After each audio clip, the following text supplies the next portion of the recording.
Hello, I'm Lester, and this is a day in my life as a Senior Director of Clinical Operations. I always start my morning walk through the clinic to say hi to the team and survey the facility.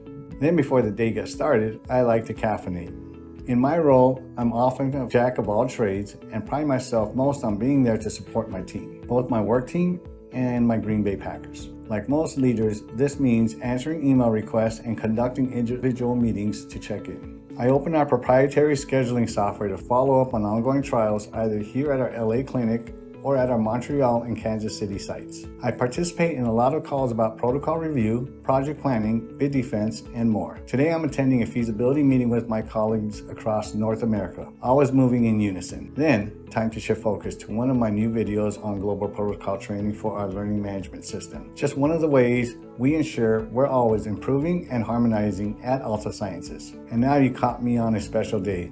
A shaved ice truck is here at the facility. My favorite treat as a kid, and let's be honest, as an adult. My typical day ends the same way they begin, responding to a few more requests and preparing my list of priorities for the next day. And that's a day's work. Thanks for joining.